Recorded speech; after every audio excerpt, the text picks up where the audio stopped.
boa tarde a todos que estão nos ouvindo. Meu nome é Carla Carlone, sou professora da Universidade Federal Fluminense, do Departamento de História, junto com a professora aqui presente, Lívia Magalhães, estamos recebendo, né, com muita honra e felicidade, a professora Heloísa Buarque de Holanda, que nos prestigia nesse evento, o primeiro, né, evento das conversas feministas, organizado pelo Laboratório Brasil Republicano, que também é da UF, e pelo Laboratório de Estudos de Gênero e Subjetividades, LEGES. Heloísa, já de antemão, eu agradeço muito a sua participação, a generosidade em aceitar o convite para essa tarde aqui conosco, e vou apresentar um pouco para os ouvintes um pouquinho da sua trajetória acadêmica, né, que é amplamente conhecida, você é uma personalidade pública, mas, de qualquer forma, eu acho interessante, sobretudo para os alunos que nos ouvem, prestar um pouquinho de atenção na sua formação acadêmica, na sua trajetória. Eu tirei essas informações do seu currículo Lattes. Se você quiser, de alguma forma, complementar, fique à vontade também, por favor.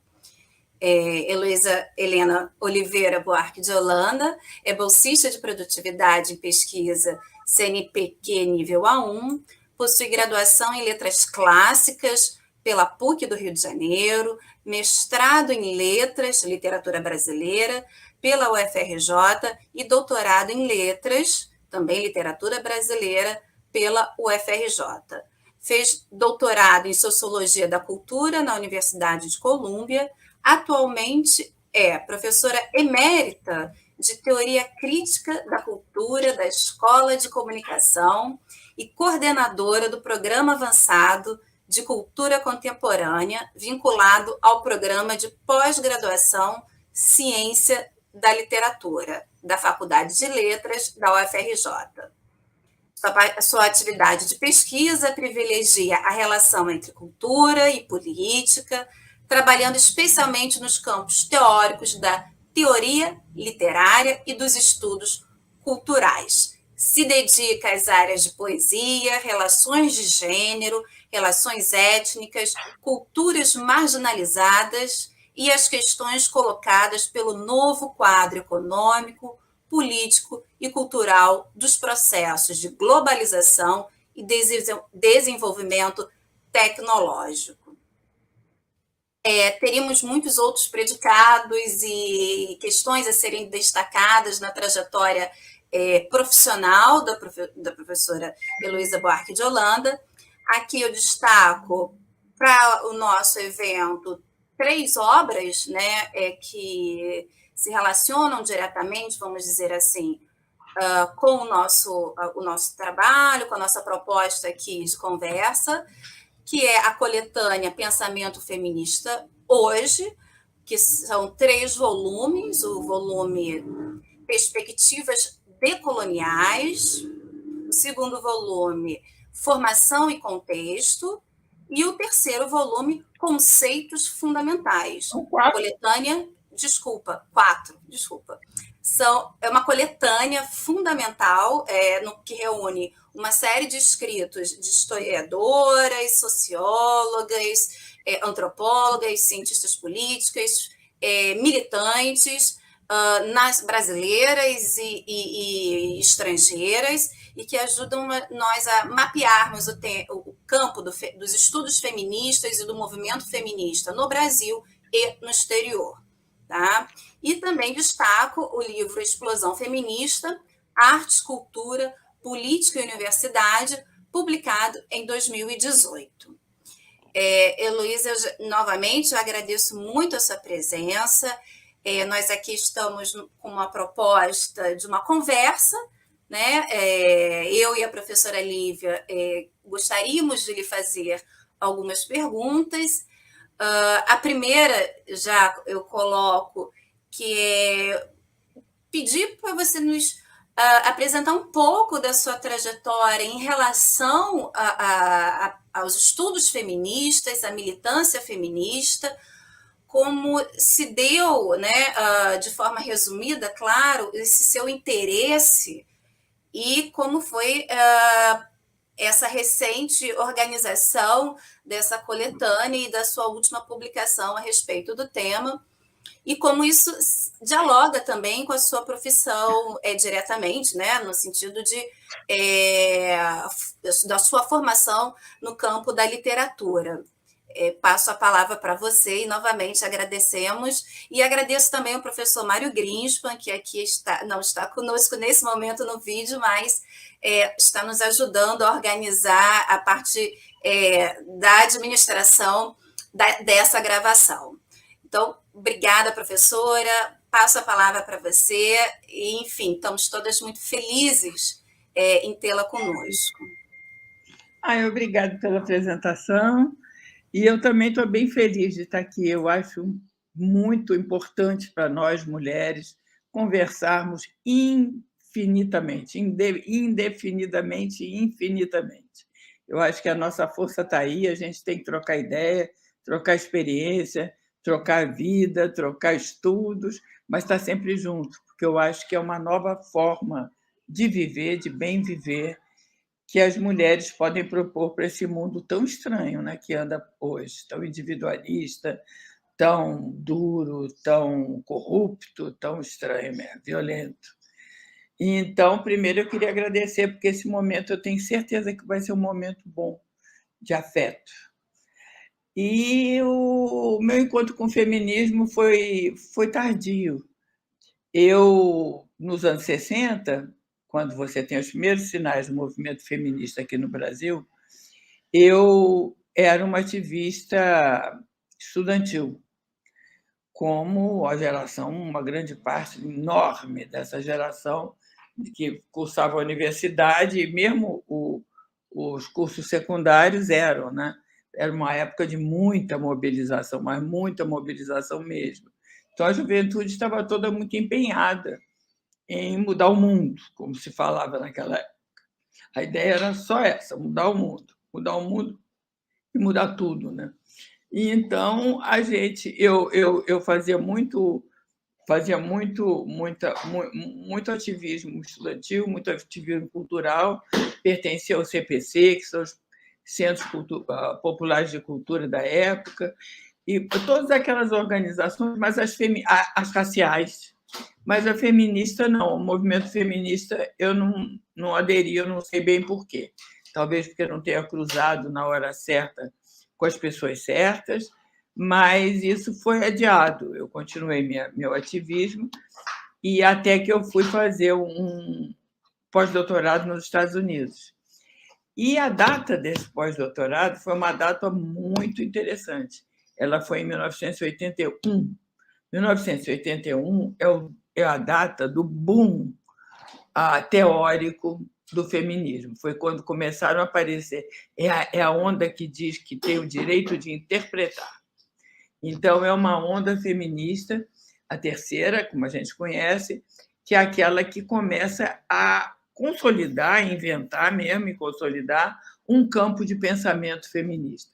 Porque antes você tinha um ativismo feminista, mas você tinha um pensamento de uma mulher ou outra solta, mas você não tinha um campo de saber constituído, um campo de saber reconhecido dentro das universidades.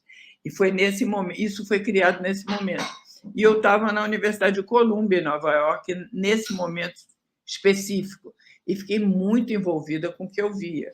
Eu via aquele monte de mulheres, estudantes, professoras, brigando por um espaço na universidade dedicado, legítimo e dedicado aos estudos feministas, aos estudos de gênero. Mas um lugar que a gente nunca teve no Brasil, não sei se vocês perceberam, mas no Brasil a gente tem os estudos de gênero escondidos dentro das disciplinas. Na Faculdade de Letras, a gente tem gente que estuda mulher e literatura. Na Faculdade de Sociologia, onde tem mais, né? Você tem mulher e sociedade. Na medicina, você tem mulher e direitos reprodutivos. Mas é sempre em uma unidade que não é aquela que fala do assunto da gente. A gente tem que inserir e pior ainda, a gente tem que provar que é importante. Porque se você chega com um projeto de mulher até bem pouco tempo, agora está melhor, até bem pouco tempo numa banca de qualificação, você tem que provar que aquilo é importante, porque era melhor você estudar o outro autor, estudar uma outra coisa. Porque se você está numa faculdade de letras, por exemplo, é para você estudar literatura, não é para estudar literatura de mulheres. Você provar estudar literatura de mulheres, você tem que brigar por isso. Então, é uma situação desconfortável que a gente tem até hoje e que eu assisti uma situação muito diferente, uma guerra por esse espaço de legitimidade institucional. Nós não conseguimos até hoje. A segunda coisa que eu assisti, também feroz e animadíssima, foi a guerra dos currículos. Essas mesmas professoras, pesquisadoras e alunas mas ficavam no campus, no meio da quadra, totalmente ensandecidas com faixas, com reivindicações, faziam vigília, faziam tudo para que se mexesse nos currículos. Os currículos eram puro cânone masculino branco, ocidental. Então, foi naquele momento, na década de 80, que houve uma revisão dos currículos, que entraram as mulheres, que entraram os negros, que entraram as colônias que estavam em processo de descolonização nos anos 60, 70. Então, novos sujeitos da história que não estavam contemplados no currículo, nem no cânone. Então, essa guerra dos currículos foi muito bonita de ser assistida, tanto quanto a luta pelo espaço. E, junto com isso, uma produção realmente substantiva. Você tem todas essas escritoras que a gente hoje estuda, elas começam no mesmo momento, no mesmo dia, na mesma hora, e aquele fluxo de pensamento, de repente, na sociologia, tinha alguém que gritava contra Marx não prestou atenção nas mulheres, o marxismo não está com nada, o Freud é falocrata, enfim, Levi-Strauss, o sistema de família dele tem nada a ver. Então, foi uma interpelação em todo as nossas narrativas mestras, onde a gente se movia, né? Era um tirar de tapete legal. E, então, foi um momento muito emocionante, muito que eu tive a sorte de estar lá naquela hora, e aí eu me envolvi nessa luta e nunca mais abandonei. Mas o meu feminismo foi sempre, principalmente o feminismo acadêmico, não foi muito de um ativismo, foi sempre, agora, depois de velha, que eu virei ativista. Mas, quando eu voltei desse pós-doutorado, em 80, eu queria ganhar essa luta dentro da universidade. Então, eu logo propus fazer um centro de estudos de mulher na comunicação, e foi interessante. A gente fez tudo, levou meses fazendo um projeto de um centro de pesquisa de relações de gênero. E aí, quando foi levado para o conselho da escola, disseram: mas como assim? Mulher não tem nada a ver com comunicação? Não aprovaram, porque não estava dentro do escopo de comunicação. Quer dizer, mulher não comunica, é uma loucura. E, então, não foi feito, mas a gente dá sempre um jeitinho. E então eu fiz uma outra coisa chamada Centro de Estudos Interdisciplinares, que era o próprio Centro das Mulheres. Botei o assunto mulher e pronto. E aconteceu. Mas eu voltei destinada a fazer livros sobre mulheres, a batalhar nesta área e divulgar esse pensamento. Então, foi um momento assim que eu me engajei e eu não larguei mais. Eu dei muito curso, eu fiz muita coisa nesse momento, e foi interessante porque nos anos 90, de 80, lá do meio dos anos 90 para frente, começa a ter um declínio dos estudos feministas internacionais e da próprio ativismo feminista. Começa a aparecer os ativismos gays, os ativismos lésbicos, no Brasil nem tanto, meio escondido, internacionalmente com mais visibilidade, mas a coisa das mulheres começa a arrefecer. E aí eu fui para a Universidade das Quebradas. Aí era exatamente nessa época, em 93, que houve a chacina da Candelária, mataram aquelas crianças todas inocentíssimas, dormindo na porta de uma igreja. sem que nem para quê, sem motivo nenhum, mataram 21 inocentes em Vigário Geral também, e a sociedade civil começou a querer ver contra quem essa violência toda estava sendo dirigida. Começou a subir a favela, eu subi a favela junto, e descobri uma cultura muito quente, muito palpitante, e comecei a trabalhar isso por uns 10 anos. Depois, mas sempre com uma perspectiva feminista, porque eu acho interessante que o feminismo me parece uma lente. Você bota aquela lente, qualquer coisa que você olhar dali para frente, você vai ver nesse viés. Então, eu estava nas quebradas, mas eu estava olhando como é que estavam as mulheres. Eu estava em qualquer lugar que você vai, mesmo que você não esteja mais produzindo na área, você está com viés crítico que não sai do olho, agarra.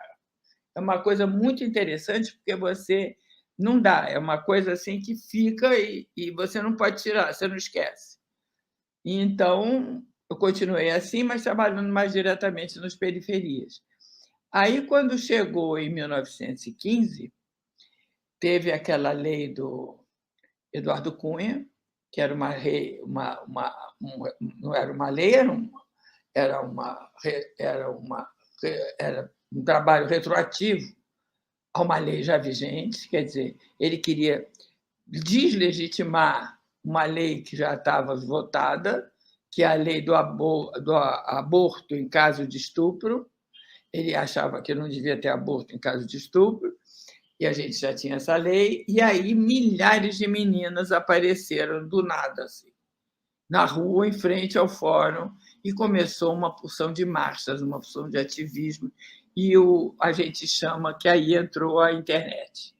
É uma geração da internet que fez um uso excelente da internet, e a internet tem um impacto e um alcance que jamais o movimento feminista do meu tempo pôde ter, porque você falava para 10 pessoas, para 20 pessoas, você, enfim, não repercutia. A imprensa não ligava muito, não achava interessante, então você ficava sem ressonância. Era o feminismo que foi importante dos anos 70, 80, ele fez várias leis, ele institucionalmente ele se mexeu muito fortemente, mas do ponto de vista do assim mais popular, na agenda do povo, na agenda política, ele não estava. As feministas, muito que pelo contrário, eram mulheres horrorosas, implicantes, mal amadas, antipáticas, que não pensavam em nada, enfim, que atrapalhavam os lares, que prejudicavam os filhos, era um monte de peças em cima das feministas. E por aí ficava mais ou menos assim, as mulheres tinham um pouco de vergonha de se dizerem feministas, ou não tinham vontade, ou não se achavam feministas mesmo, faziam uma fantasia de que o feminismo era uma coisa tal como pintava a fantasia masculina, e não se autonomeavam feministas, e, de repente, a internet fez um giro nisso. Começou a proporcionar uma visibilidade enorme, aquela falta de intermediário que a internet traz, ela revolucionou todo o movimento, porque a internet você não precisa de um deputado para falar, para reivindicar. Eu quero reivindicar o aborto. Você não precisa de votar numa pessoa que defende o aborto para levar para o Congresso isso. Você faz uma campanha contra o aborto na internet, sozinha, você e Deus. E quem está lendo. E tem um volume enorme de retorno. Então, são tipos de campanhas que é a lógica do Twitter, né, que é campanha mesmo, campanha publicitária, e você faz muita campanha pelas suas causas e vai mudando a linguagem do feminismo, e o feminismo passa a ser ouvido. Eu acho que hoje, inclusive, não tem caminho de volta. É impossível que daqui a um ano, com todas as retrancas e as patadas que a gente possa levar e as restrições, eu acho que não vai ser possível alguém dizer que não sabe o que é feminismo, ou que não tem razão o feminismo, ou que as mulheres podem morrer porque, em nome da honra, pode matar. Isso não acontece mais. Isso não vai acontecer mais.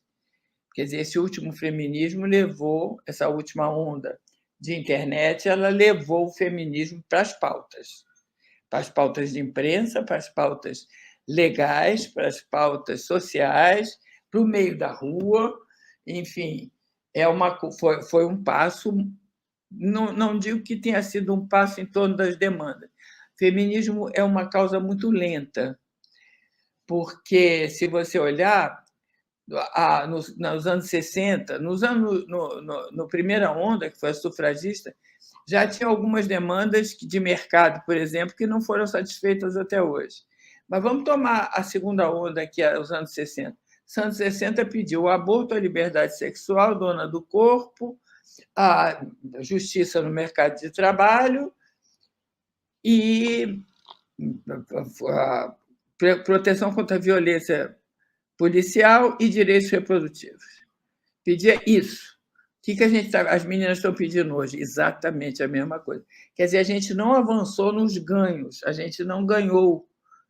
A gente avançou, sim, nessas coisas, mas pouco. A gente não tem um aborto, a gente está morrendo cada vez mais, a gente não tem direitos iguais no mercado de trabalho. Melhorou, sem dúvida, mas ainda não tem direitos iguais. E por aí vai, a gente está com a mesma pauta, ainda não cumprida. Mas as estratégias são outras, a linguagem do feminismo é outra, e o alcance do feminismo, que me parece principal, é outro.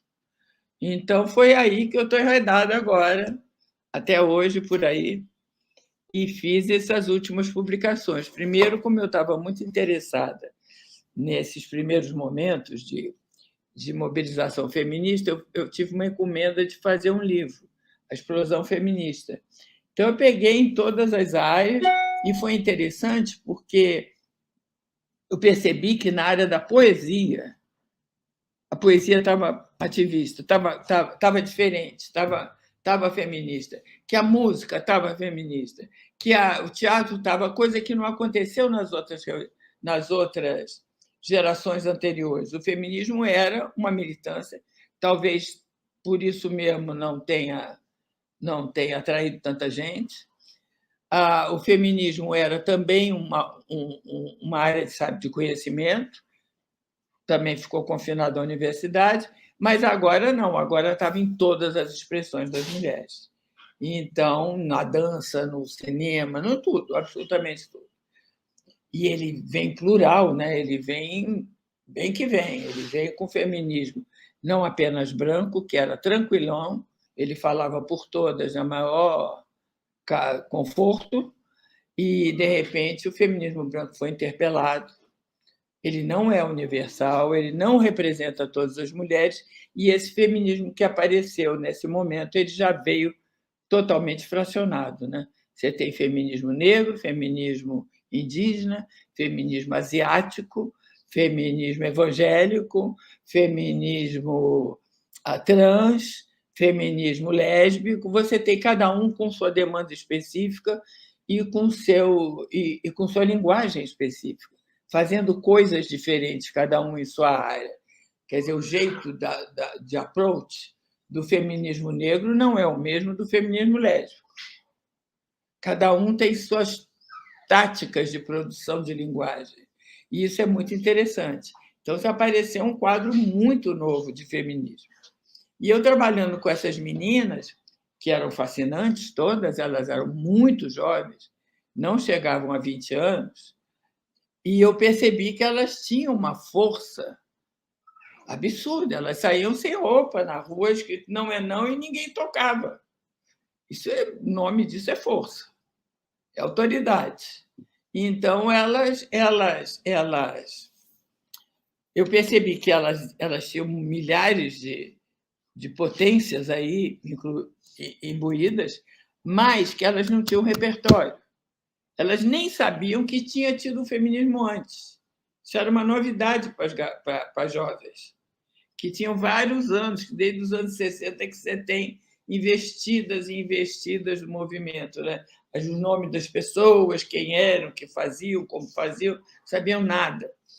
E não sabiam também os conceitos, usavam meio errado, falava Judith Butler por uma coisa que a Judith Butler nunca falou, era uma coisa meio assim atrapalhada. Então, eu fiquei muito apaixonada por elas, e na categoria de avó, eu dei um presente para elas e compartilhei tudo que eu tinha lido na vida e me formado. Então, eu fiz Conceitos Fundamentais, um livro para elas, com todos os textos que eu achava importantes. Quer dizer, uma apostila quase, né, para as netas. Depois eu peguei o decolonial, não, o brasileiro, que não aparecia muito, como foi o feminismo brasileiro, quem eram os feministas brasileiros, o que elas falavam. Depois peguei o decolonial, que é uma tendência forte. Depois eu peguei a sexualidade ao sul global, que é toda essa teoria queer que ainda está se desenvolvendo e que tem uma realidade nossa bastante diferente da realidade norte-americana, onde esse termo foi criado. Né? Então, há todo um movimento queer brasileiro, que escreve C-U-I-R, queer, e não queer, com 2 S, o R, e que um pouco contesta as teorias queers centrais pela própria diferença social e pela própria violência instalada em torno do transgênero no Brasil. Né? Eles morrem, e morrem muito, e morrem diariamente. Então, esse dado tem que ser levado quando você estuda o que é o queer. E nos Estados Unidos, etc., essa realidade não é a mesma. Então, há uma certa diferença, e o Sul global todo tem um estudo específico das teorias queers que não tem, que saíram, mas readequaram às suas origens norte-americanas. Né? Então, é por aí que eu estou. Estou agora aqui, tratando de avó, brincando de avó com as feministas. Um grande presente que deu para todas nós, com certeza, maravilhoso, que todas nós somos muito gratas por esse presente, e que está circulando nas universidades. Agradeço muito esse presente em nome de todas nós. Todas netas. Todas nós somos, então, suas netas, eu me considero, então, agora a sua neta. É até interessante pensar, né, que a geração de 90, que é a minha geração e da Lívia, passamos muito ao largo, na própria formação acadêmica nossa, nós somos historiadoras, passamos muito ao largo, ou melhor, não passamos, né, por essa formação. Não, foi um silêncio estranho. Um silêncio, e que hoje eu acho tão interessante a nossa briga também, que é uma briga atual pelo currículo, pela legitimidade dentro da universidade, é uma briga ainda não chegou no seu ponto a qual queremos, ao qual desejamos, mas que em grande medida, ou em toda medida, foi impulsionada pela essa geração nova, que nos empurrou e botou para olha, a gente tem que debater isso. E é mais interessante que eu vejo isso muito também no caso brasileiro, que é o advento da ampliação das vagas nas universidades, que trouxe fundamental, gente. Uma população de meninas e meninos que até então estavam de fora, com demandas que não estavam contempladas por essa elite branca de classe média, da qual eu mesma, Lívia, fizemos parte enquanto alunas. Né? Então, essa renovação da universidade eu acho que foi fundamental. Mas eu vou passar agora a palavra para a Lívia, e novamente agradeço ter nos adotado enquanto netos. É uma honra. Lívia, por favor. Nossa, eu estou aqui naquele momento da ansiedade boa, né?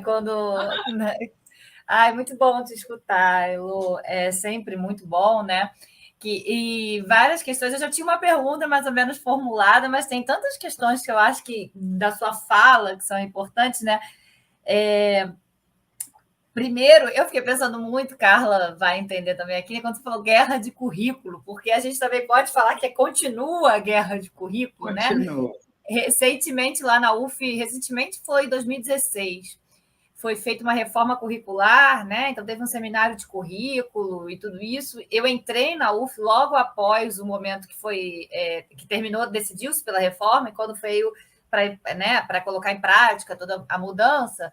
E uma das coisas que a Carla falou aqui que eu acho que é fundamental foi essa demanda dos estudantes e das estudantes, né, dos discentes, de uma forma geral, de uma alteração da forma curricular, no sentido, né, por exemplo, de que o que tem que tangenciar as discussões seria, por exemplo, questões de raça e de gênero. Né? E tem muito a ver com o que você colocou aqui, porque, por exemplo, eu falo para os alunos, até hoje é uma grande briga, né, que a gente tem, mas a gente diz assim, todos nós temos que pensar essas questões em todas as disciplinas, e não simplesmente ter lá uma vez por semestre uma disciplina de raça, uma disciplina de gênero. Né? E tem sido um trabalho longo, mas é muito importante e é fundamental a gente perceber o papel dos discentes, alunos e alunas nisso, como eles demandam. É porque é o que atravessa nossas instituições. Isso, eles cobram da gente, né? Eles demandam, eles trazem novos textos, trazem novos debates, e é muito interessante, eu e a Carla, a gente sempre, né, vai com esse desafio, como é muito bom também que a gente percebe ali todo o potencial deles, né? Como eles questionam e eles discordam, e muitas vezes a gente fica, poxa, mas essas pessoas para nós são grandes nomes, né? E eles vão lá e falam, sim, mas a gente pode questionar, a gente tem que questionar. Então, isso é muito bom, é um grande aprendizado, é um desafio muito grande, né, Carla? Porque eu até brinco outro dia eu brinquei com meus alunos e falei, é muito mais fácil chegar e dar uma aula pronta para vocês e ficar escrevendo qualquer coisa no antigo quadro, né? Agora a gente está no remoto, mas eu falei assim, mas isso não me interessa. O interessante aqui é que a gente saia da nossa zona, todo mundo saia do seu lugar ali, todo mundo rompa com isso, né? E tente construir juntos. Então, como a Carla falou, isso é fundamental a gente pensar a democratização da universidade, que a gente sabe que não chegou até onde, né, tudo, que ainda tem um potencial muito maior, a gente vive um momento muito complicado, mas como isso é muito importante. Antes da gente começar, eu estava falando para a Heloísa, né, que meu novo livro, digamos, de cabeceira, de frases que eu marco, é o livro dela, que ela é sobre os 80 anos, né, Onde é que eu estou? Tem frases maravilhosas, e uma delas me chama muita atenção, que você diz que os homens preferiram mudar o mundo sem mudar a vida, né? Isso me chamou muito a atenção, porque eu acho que... Não sei se você vai lembrar dessas frases, né? Porque numa entrevista... Mas eu acho que é uma frase muito profunda, porque é exatamente isso, né? Não basta a gente mudar questões tão... A gente precisa mudar tudo, né? Precisa mudar o nosso dia a dia, a vida, né? Lívia, eu estava pensando na forma como a gente dá curso. É um absurdo. A gente tem que mudar essa forma, a metodologia, o sistema de avaliação, tudo isso, porque tudo isso é profundamente masculino e autoritário na universidade. A gente tem que... Não adianta você dar um conteúdo revolucionário num palco com os alunos lá longe, você com a verdade, eles anotando para reproduzir depois, e se não reproduzirem direito, você dá 7,5. Isso é um absurdo. Isso é um teatro de horror. Eu acho que isso que você falou, da gente trabalhar junto, eu acho que um curso de mulheres, sobre mulheres, ele tinha que mudar a metodologia, a gente tinha que fazer um saber compartilhado, a gente devia ir num processo junto e ter um resultado junto, e que o processo fosse mais importante do que o resultado. Isso você não tem na universidade. E depois aquela avaliação boçal, que é a banca, com aquele réu ali, aquilo não existe. E depois tem uma outra coisa que, quem não concorda com isso, faz uma coisa também eu faço, de uma falta de respeito absurda, que é dar A para todo mundo. Isso é falta de respeito. A pessoa trabalhou, entregou o trabalho, você dá A, sem uma observação, sem um retorno, sabe? Todo mundo tem A? Não, todo mundo não pode ter A. Aliás, todo mundo não tem que ter letra nenhuma. Eu acho que a gente tem que vir e se autoavaliando e ver e acompanhando o progresso que a gente faz. Eu acho que é isso, juntas. Esse formato de escola, esse formato de ensino é um formato masculino patriarcal muito violento. Bom, não quero te interromper, mas era... Você estava falando... Exatamente, a palavra que você usou agora, o que você falou no final, é violento mesmo, né? Às vezes eu vejo, e agora eu acho que isso foi muito potencializado, né, durante a pandemia, que a gente tem tido outro contato, e foi uma preocupação muito grande quando começou a pandemia, até o junho desse ano, eu estava na coordenação do curso, né, e a Carla foi uma das professoras que me procurava muito preocupada com isso, que era o que isso significou na saúde mental dos nossos alunos, das nossas alunas também, né? Essa cobrança do tipo, gente, o mundo está acabando, né? E a gente está aqui se cobrando isso. E eu tento falar isso para eles o tempo inteiro. Olha, e eu já falava isso, né, no presencial, eu falava, isso aqui não pode ser a única coisa da vida de vocês.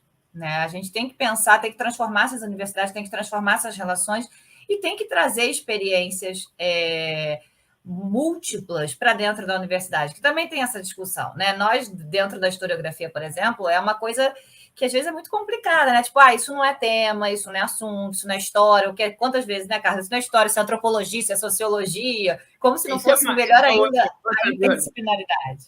Né? E é muito complicado isso. Mas aí, para ser duas coisas que também me chamam muita atenção, que uma que foi, né, nesse momento todo, digamos assim, de uma crise também que nós profissionais, que como a Carla, que a gente tem apontado, pensado muito nisso, dentro da universidade, né, Carla? Eu acho que às vezes... E que me chama muita atenção no seu livro, que quando você diz que não é uma acadêmica, né? E é exatamente isso que você fala. Esse modelo de academia não serve para esses projetos que a gente tem, eu acho, né? Então, ou a gente rompe com isso, ou a gente não vai conseguir. Tem que brigar por isso, pela mudança. E aí eu queria, então, ouvir um pouco, né, sobre um pouco mais, que você comentou um pouco aqui, sobre a Universidade das Quebradas, né? E a questão ali dentro do feminismo de gênero, tudo isso, que é um projeto incrível, muito pouco conhecido por muitos dos nossos alunos, né, da questão da historiografia, mas que eu acho que é importantíssimo. E eu gosto muito também de ouvir você falando dele, né? Porque dá para ver o carinho que você tem por esse projeto. Então, acho que seria legal. É vida, né, Lívia? É o projeto da minha vida. A vida toda eu tive assim uma preocupação muito grande com a escuta e com o outro. Eu sabia que trabalhar com o outro é quase impossível. É muito difícil, não é fácil. Porque a escuta é um instrumento teórico de produção de conhecimento sem tamanho, é o principal. Mas esse exercício é muito difícil. Então, eu quando fui lá para isso, com o contraste de favela e academia, fica flagrante. Eu subi para as favelas para ver o que estava acontecendo com as matanças, e vi uma cultura emergente muito forte. Era o começo do rap, comecinho mesmo, Mano Brown, que agora você já está em outra fase do rap, você já está no Emicida, que é outro universo. Mas era o Mano Brown, que era contra tudo e todos, era o MV Bill, era uma outra turma, um outro momento. O momento da raiva, o momento da criatividade, né? Porque eles são incríveis, as letras e tudo. E eu percebi que vinha aqueles grafites, né? Aquelas coisas, o que é isso? Como é que a gente vai estudar isso? É tão diferente. Aquilo não era arte, não era um problema. Quando eu entrei numa favela, eu percebi que aquilo não era um problema, aquilo era uma outra coisa. Aquilo era, em muitos setores, aquilo era uma solução. Tinha soluções econômicas interessantíssimas, soluções de arquitetura inacreditáveis, que os gringos vêm cá, viajam para ver como é que aquele barraco não cai, como é que aquela casa não cai e não cai, como é que consegue fazer espaços de sociabilidade onde só tem beco. Então, do urbanismo é um case na Suíça, em todos os lugares, menos no Brasil. Então, você tem uma cultura que estava vindo, estava muito importante. E ela não era uma cultura de raiz, nem era um problema sanitário, nem era uma cultura de raiz. Eu não via aquela coisa da raiz, do jongo, por exemplo. Não era.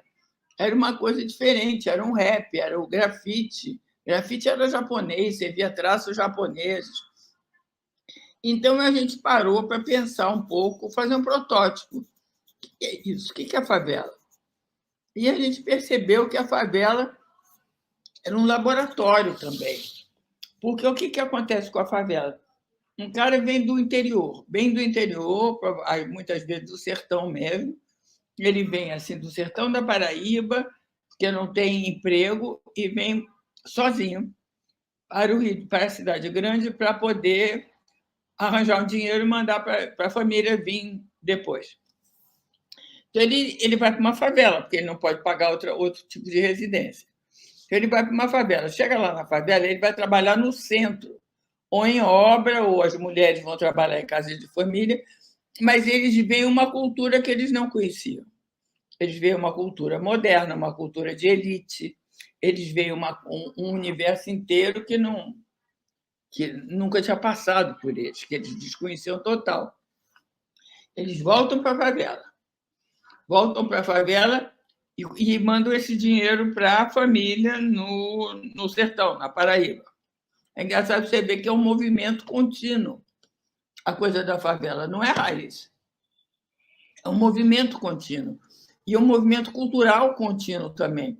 O que ele vê no centro, aquele quadro que não pode chegar perto, não pode limpar, porque vale não sei quanto, aquela escultura que não pode quebrar, eles começam a prestar atenção e perceber outros sinais, outras significações, outras coisas, e trazem para a favela e misturam com a raiz. É uma arte pop, claramente uma arte pop, essa arte da favela. E é uma arte contemporânea, porque ela traz a arte do centro, a arte de elite, e mistura com a da raiz. É lida por uma cultura contemporânea, lida por uma cultura de raiz. E o efeito disso é um efeito pop. Então, você tem uma cultura muito forte, muito interpelativa, muito raivosa, inclusive, muito contemporânea. Aí ficou claro que aquilo ia bombar, que aquilo ia estourar. Inclusive porque a briga nos anos 90 era muito engraçado. As famílias não queriam que as crianças dançassem e conhecessem o funk, o pai e a mãe. E as meninas, as adolescentes, só queriam dançar funk. Então, as festinhas de família nos condomínios era puro funk, mas não podia, era proibido. Era uma época de que você estava vendo que aquela cultura estava avançando, ela tinha o que dizer para outros estratos sociais. Aí eu falei, não, isso aí não dá para eu dar aula, que eu fui do CPC, eu falei para vocês, eu fui do CPC nos anos 60. CPC era assim, você ia lá para a favela e dizia tudo que elas deviam querer. Tem que pedir, como é que é? Reforma agrária, tem que pedir salário não sei como, tem que pedir sindicato. Aí você fica dizendo que eles precisavam. Era um nível pedagógico, missionário, inacreditável. E agora, se você chegar numa favela dessa e dizer o que eles têm que pedir, você é posta para fora os pontapés, porque realmente eles sabem o que querem e eles vão fazer o que eles querem. É uma classe média em ascensão, não há dúvida nenhuma, cheia de intelectuais. E a coisa que a Carla falou da entrada na universidade é óbvia, porque você vai conversando com grafiteiro, com isso, com aquilo, metade tem mestrado, o outro já entrou, está estudando. Não é bem assim, eles estão na universidade, eles estão adentrando, eles estão entrando dentro do sistema. E isso é muito importante. Então, a gente fez um projeto, meu projeto não era para ensinar para eles nada, meu projeto era para mostrar para a universidade o que estava acontecendo e que ela não estava prestando atenção, porque tinha muito tese na universidade, principalmente na área de antropologia, que a favela é cheia de selvagens, né? Então a antropologia era mais adequada. Então, a antropologia lá estudava baile funk. Você via que aquele cara não tinha entrado no baile funk. Era óbvio que era uma tese de entrevista.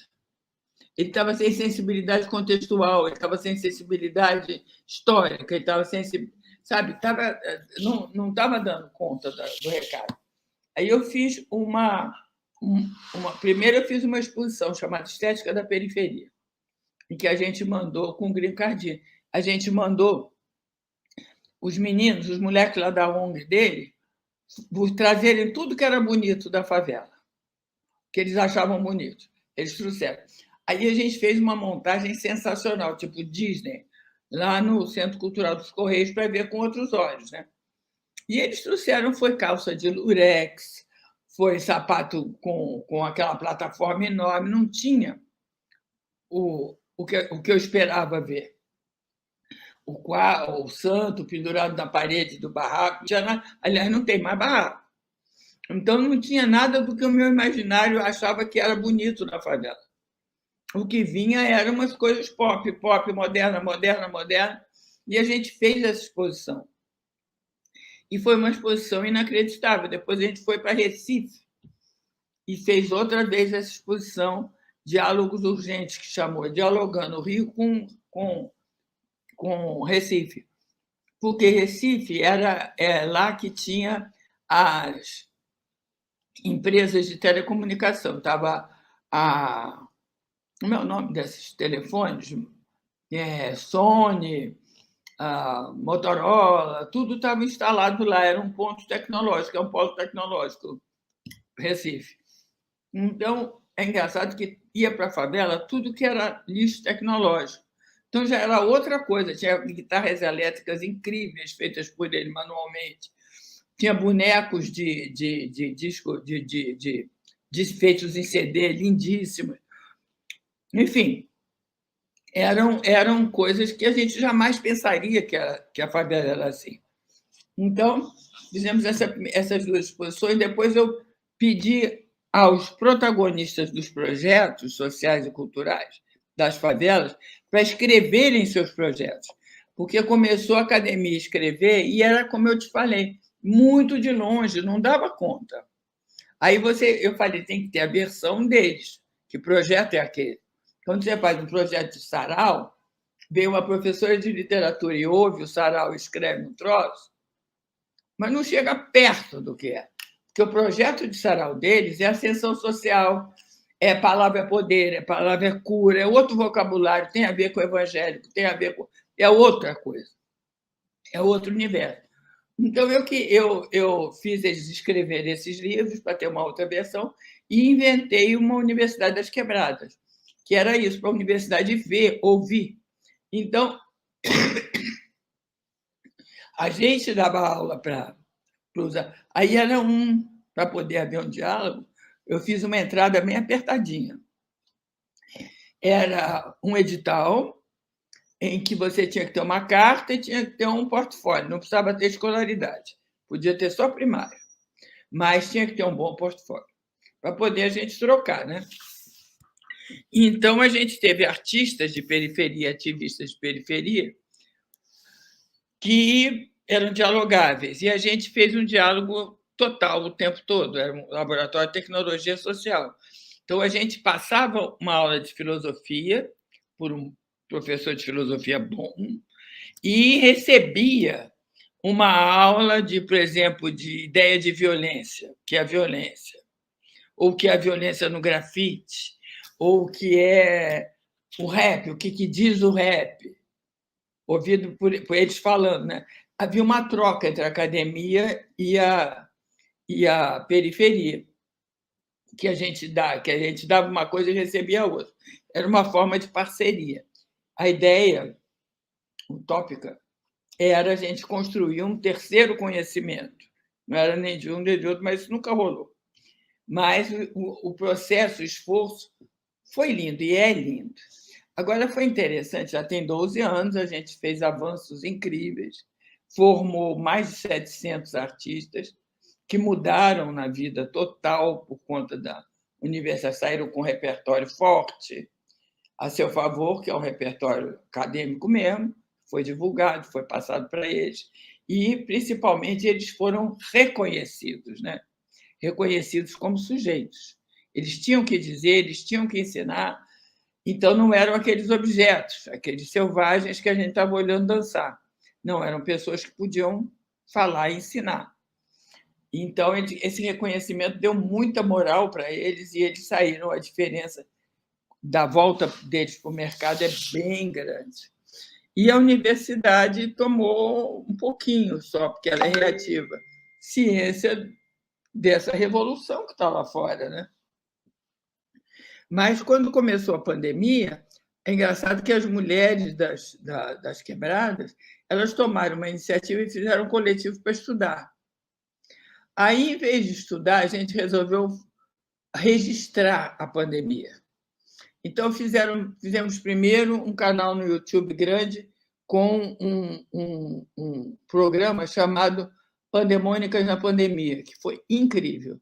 A gente passou por todas as favelas, conversando com como é que a pandemia estava afetando as mulheres das favelas, ou seja, enfermeira, mãe de família, a gente que fazia teatro, gente que fazia grafite, gente que tinha venda, gente que era liderança, gente que era deputada, gente que era médica, gente que era... Enfim, todas as categorias profissionais e familiares a gente entrevistou e tem um relato dolorido e muito grande, porque a gente não tem nenhum documento das favelas falando sobre a qualidade de vida dos favelados durante a pandemia.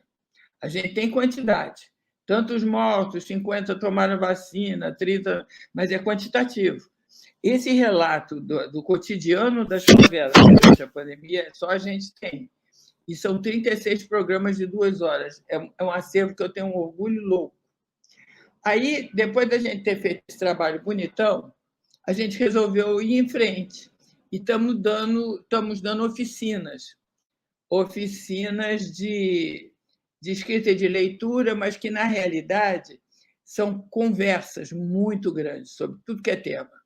São de autoconscientização, digamos, porque a gente fica uma tarde inteira, tem um pontinho desse tamanho, a gente fica uma tarde inteira conversando em volta dele.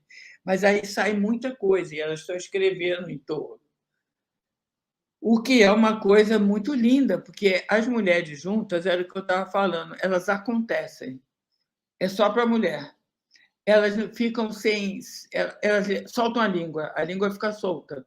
Você não tem constrangimento de falar, nada. Então, o que sai é muito importante. A gente está nesse trabalho já há 2 anos e eu agora quero partir para intervenções com esse trabalho das mulheres, né? As mulheres nas favelas, elas são de uma potência também absurda, porque elas... A realidade é bem diferente, né? Você acorda e a vizinha perdeu um filho com bala perdida, aí você vai atender a vizinha. Acabou de morrer o filho da vizinha, quando não é o próprio, com bala perdida. Quer dizer, a gente não está conversando sobre briga no departamento. A gente está conversando sobre uma realidade duríssima. Então, é muito importante falar disso. E está sendo um trabalho assim muito bonito. Eu estou muito feliz com essa... Só que eu deixei os homens para lá, não fiz mais nunca nada com os homens das quebradas. Foi tudo, as mulheres tomaram espaço total. Mas a gente vai voltar só quando voltar presencial. No virtual é só mulher.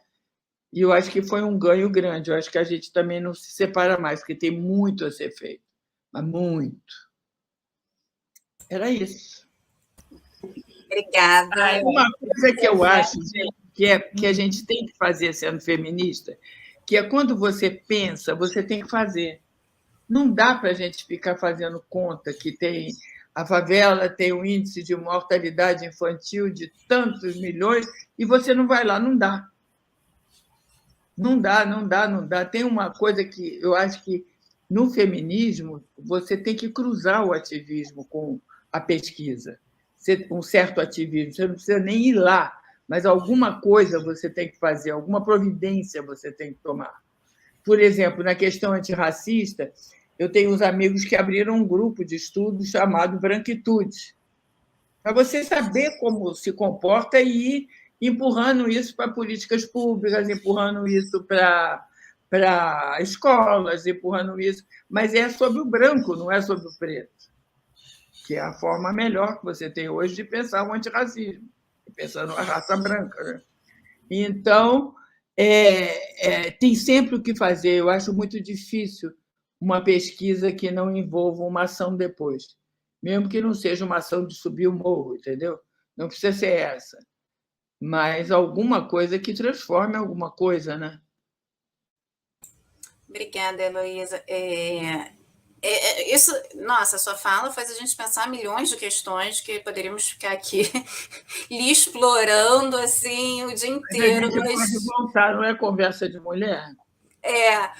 Porque, claro, essa conversa suscita muitos desafios que a gente está enfrentando nesse momento na universidade, enquanto mulheres mesmo, né? E percebemos que essa pandemia ela foi fundamental. Nós criamos um laboratório, né, de estudo de gênero na UF, retomando uma tradição de estudos de história das mulheres e relações de gênero que tinha se perdido, em grande parte, na década de 90 e início do século XX. E isso foi fundado em plena pandemia, dentro desse espírito de solidariedade feminina, e percebemos claramente, claramente não, mas de certa forma, né, como essa realidade pandêmica e de uma crise econômica impactou violentamente os nossos alunos. A saúde mental passou talvez a ser a prioridade e muitas vezes em relação a conteúdo. O que passou a ser conteúdo nesse contexto? O conteúdo explode com ele porque não dá, entendeu?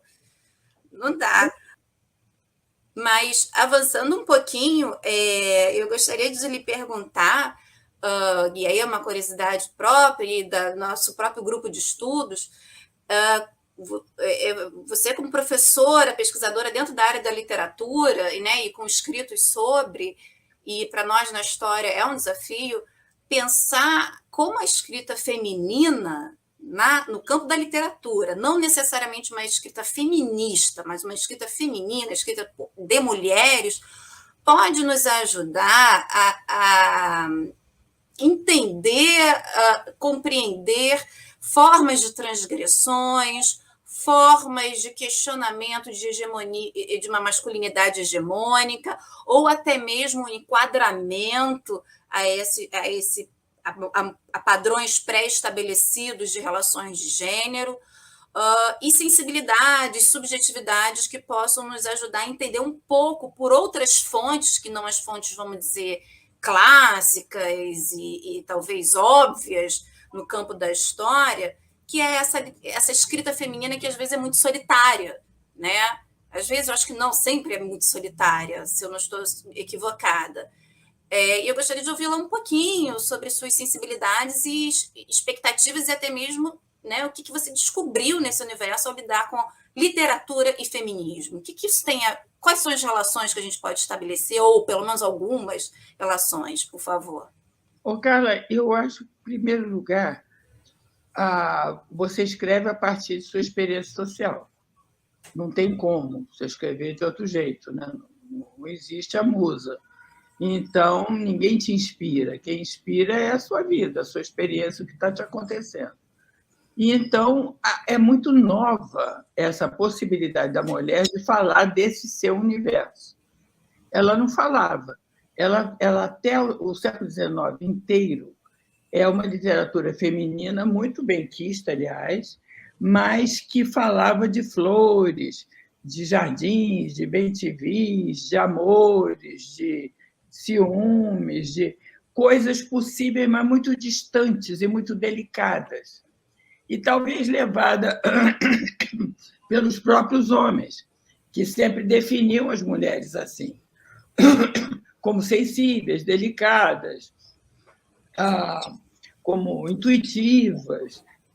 Enfim, elas respondiam a isso. Eu acho que elas respondiam ao modelo masculino, que o masculino botava nelas. E elas respondiam com uma literatura muito pouco real, né? Uma literatura sempre muito decorativa e muito longe delas.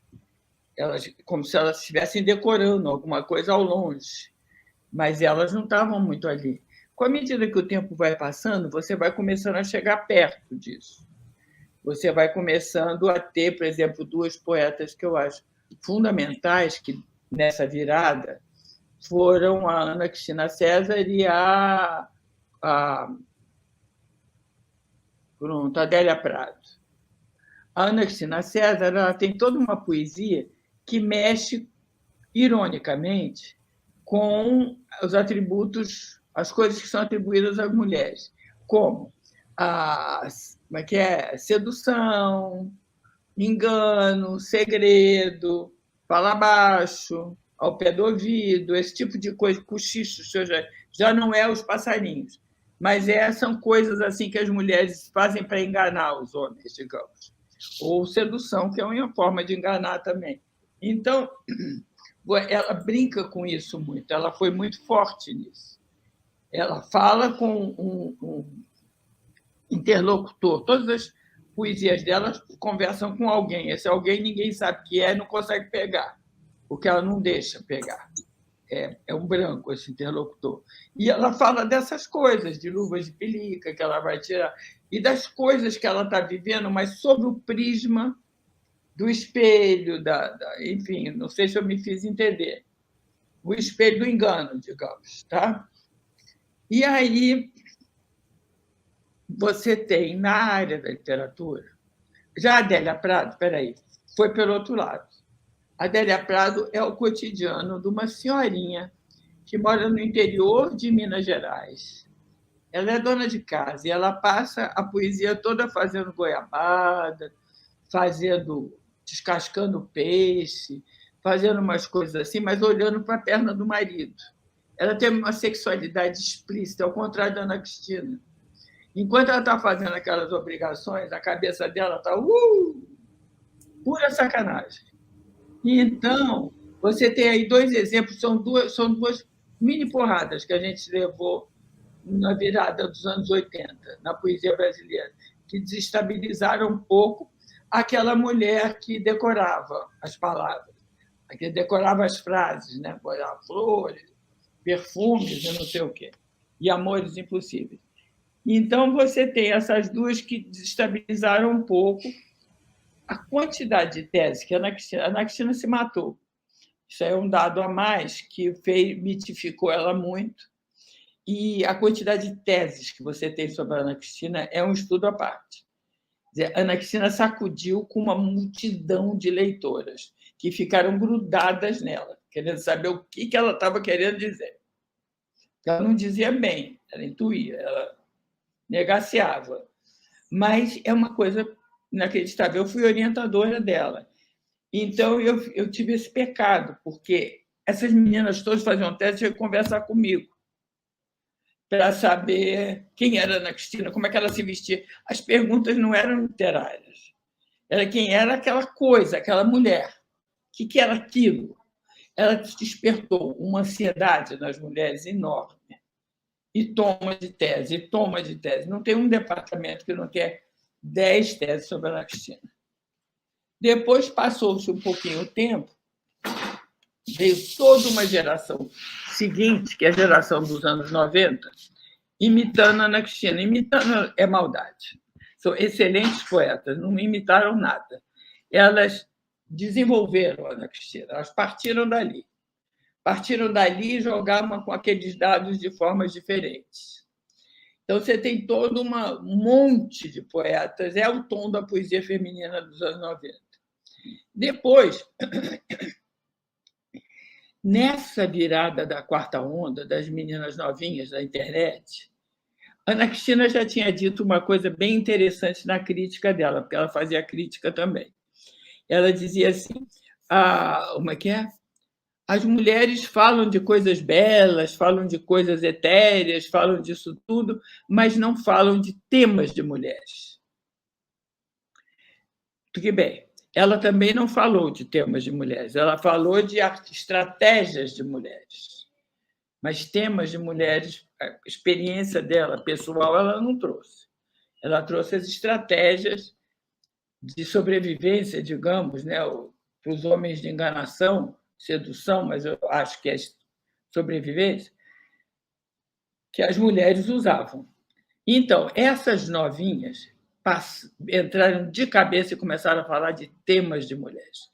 Eu fiz uma antologia agora chamada 29 Poetas Hoje. É inacreditável, é inacreditável. Elas falam de menstruação. Já vi um poema falando de menstruação? Impensável. E é lindo, são lindos, não é nada escatológico, não. É lindo, é lindo. Fala de menstruação, fala de parto sem parar, de aborto sem parar, de estupro sem parar, mas tudo em alto nível poético. A Adelaide, por exemplo, Ivanova, que é uma das melhores, que abre a antologia, ela conta um estupro, mas ela conta um estupro de uma forma tão violenta, elas são muito violentas, essas novinhas. de uma forma tão violenta, em vez dela contar o estupro em si, que é tipo um melodrama que a gente pode prever, em vez de ela deslocou do estupro para o exame médico legal que foi feito depois. Então, esse exame médico legal está lá, a pobre da Adelaide, lá em posição ginecológica, e o médico falando no celular e combinando o que ia fazer depois que saísse dali com um amigo que estava em pé do lado. E ela ali suando gelado, tinha saída de um estupro, naquela posição constrangedora. E o médico fazendo o toque, fazendo a coisa, fazendo anotações, olhando o celular e conversando com um amigo. Esse é o poema dela. Que é uma coisa violenta, é muito pior do que se ela descrevesse o estupro. É essa indiferença total, essa coisa burocrática que se abate sobre as mulheres nas delegacias. São sofrimentos terríveis, as mulheres são quase mortas, estupradas, apanham, vão para a delegacia e é isso que acontece. Então, ela descreveu a delegacia. É barra muito pesada, são poemas lindos, fortíssimos, e que desvendam um universo jamais desvendado. Elas falam de coisas que está vendendo e as pessoas querem ler, porque nunca foi dito o que é a vida de uma mulher. Olha, de parto.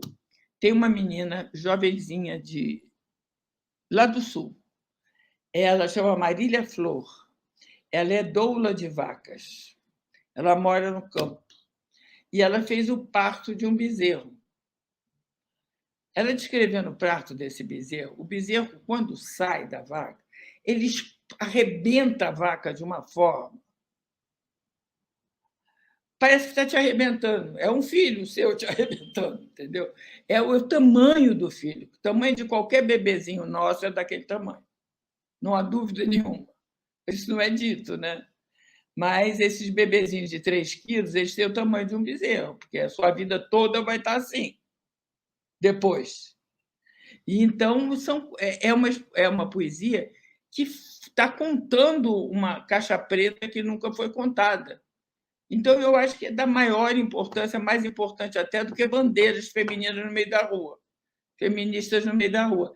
E elas não ficam quietas, não. São 2 tipos de poesia. Uma é essa, que é muito lida, elas fazem questão de ler, o que é importante. Não é uma poesia para ser apenas lida, é para ser ouvida também, que isso, quando você ouve, é bem pior. E tem a poesia do slam, que é uma coisa entre o rap e o poema, que manda uma mensagem. E essas mensagens também saem de baixo, porque aí é agressivo. Aí é um tipo de poesia de rima que fala da mulher, da condição da mulher, do que a mulher quer, do que a mulher sofre, do que a mulher passa. E é danada essa poesia. Então, de repente, de pouco tempo, o que tem isso, meu Deus? 7 anos, 2015, 6 anos, de 6 anos para cá, você vê uma mudança epistemológica na poesia de mulheres tão violenta. Que será que determinou isso? É uma acumulação, eu não sei bem o que é, mas explodiu, sabe a panela de pressão? Fez pum! E não é, o que eu quero chamar a atenção é que não é instintivo, não é explosão, não é isso. É trabalhado, são textos muito trabalhados. Então, é uma coisa consciente, é uma coisa pensada, é uma coisa que é contada na sua dimensão trágica, mas é contada cuidadosamente. É uma beleza, gente. Essas poetas, a literatura de mulher hoje está. Eu adoro não ter morrido, né? Porque eu não imaginei isso. É muito lindo, é muito forte. E eu me sinto representada, eu fico feliz. Assim, opa, afinal falaram. Falaram, pronto, falaram. É muito bom. Eu acho que é maravilhoso e é emocionante. Eu estou aqui emocionada e louca para ler essas poesias. Eu acho que convido a todos e todas que estão nos ouvindo a lerem. Né? Eu não imaginava essa potência de poesia que você está me apresentando. enfim, muito sobre essa nossa sociedade também violenta. Às vezes é necessário, não sei se compartilha com essa minha leitura, Claro que sim. de uma sociedade que tem que ouvir a partir da violência para ela entender, né? É que produz. Exatamente, né? Não são mais flores e decorações, e nem a decoração eu tenho entendido no sentido também de decorar uma poesia, no sentido de florear, É, né? mas foi esse que eu disse. Né? No sentido de passarinhos e plantinhos. Isso. Por conta da nossa hora, Lívia. Eu queria fazer, Carla, antes de passar para as perguntas. Aí você domina agora, Lívia. Você fica faz as suas considerações e passa para as perguntas, por favor, que tem umas perguntas aqui no chat. Não, eu fiquei. Essa fala que você fez agora sobre as poesias, para mim, me tocou muito, porque eu tive uma experiência no último semestre, já no remoto, né, com os alunos, quando eu voltei a dar aula, que eu mesmo falei, mais ou menos o que a gente tinha falado aqui, né? Eu falei para eles: olha, eu estou exausta, não aguento mais, vamos transformar isso aqui em algo positivo para a gente, porque ninguém. E era um curso de gênero, por acaso, né? Gênero e Cidadania no Brasil República, o nome da disciplina. E a gente fez a parte muito da literatura. E foi uma experiência maravilhosa de ver alunos e alunas descobrindo mulheres na nossa literatura brasileira, como, por exemplo, como eles ficaram apaixonados pela Conceição Evaristo, né? E eu ainda falava, gente, ela também fez doutorado na UF, olha só, né? Para vocês perceberem. Enfim, e eu lembrei muito agora do que você colocou, porque eu falei para eles, vamos criar o desafio de ler poesias, porque tem isso também, né? A poesia é vista muitas vezes como difícil, né? Como um tipo de literatura muito erudito, digamos assim, que né? Que nem todo mundo tem. Não é popular muitas vezes, né? Não. E eu falei, a gente precisa desconstruir isso, porque ler poesia é, digamos, uma terapia, inclusive, né? Tem essa discussão de que leitura pode ser uma terapia, né? E ele me chamou muita atenção daqui que duas autoras que a gente leu pensando poesia, que eles ficaram muito marcados, que é a Stefane Ribeiro, né, que faz uma poesia maravilhosa discutindo a questão do cabelo. Né? E aquilo, para muitas alunas falaram, professora, eu já quis falar sobre cabelo, e as pessoas dizem que isso não é assunto, né? Aquilo que a gente até falou, a questão que a gente falou um pouco da dificuldade da academia e dos intelectuais da academia lidarem com o que seria, digamos, uma beleza. Né? Ela fala assim, porque o meu cabelo tem uma discussão política por trás dele, tem uma questão de identidade, né?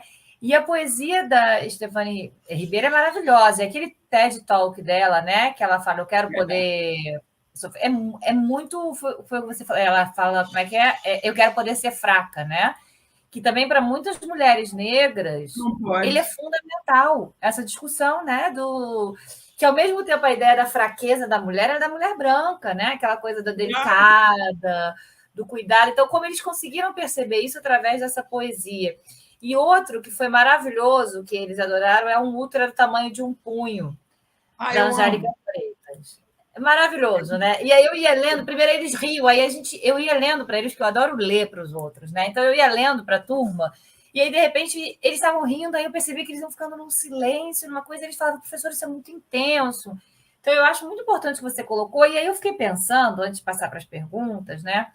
Que nós temos aqui, uma questão que também isso foi um pensamento que eu tive agora, tá? Que muito se fala da questão do lado negativo de redes sociais, da internet, né? E que isso, na verdade, é negativo para quem também, né? Porque exatamente. Essa democratização e agora a gente tem tantas mulheres escrevendo e mulheres ocupando diversos espaços mesmo de literatura, né? Isso. E até a divulgação mesmo de mulheres que antes de épocas anteriores à internet e às redes sociais, mas que isso não acontecia. Então, que, por exemplo, a gente tem que ler os clássicos. Mas quem são os clássicos? Né? Quem são para esses alunos? Assim? Então, como eles se identificaram muito com isso, e claro, né? A Carolina de Jesus, para eles, é uma descoberta assim, que é emocionante de ver. Então, eu queria ouvir um pouco, assim, né, antes de passar aqui para as duas perguntas que nós temos aqui.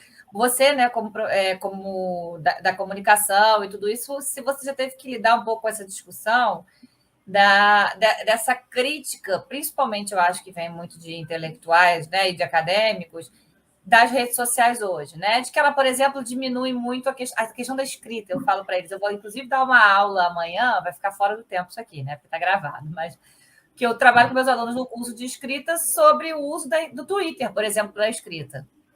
Né? Eu falo para eles, e aí, como é que a gente vai lidar com isso? Como é que são essas... Você não pode fazer poesia? Você não pode fazer um texto a partir de um, né, do que você coloca no Twitter? Eu queria escutar um pouco essa ideia de você. Depois eu passo para as perguntas, Carla.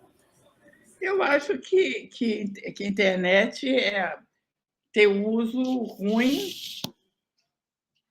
pelos bandidos, né? Porque é uma coisa que levou a literatura, fez o feminismo. A questão da literatura ela é muito importante, porque ela criou comunidades em torno da literatura. E ela fez a garotada ler os clássicos, sabia? Ler Machado de Assis, por exemplo, num formato que é interessantérrimo, que é bom para colégio secundário, que é o fanfiction. Você entra você lê o Capitu, por exemplo, do Dom Casmurro, por exemplo, do Machado, e aí dá para a meninada. E elas entram e começam a mudar. Elas começam a botar uma pessoa lá dentro, sabe, que chateia a Capitu, elas botam a Capitu como inocente, o outro como vilão, aí vai mudando os sentimentos e trabalha o romance intensamente, vai mudando e vai agregando e vai... É importantíssimo isso.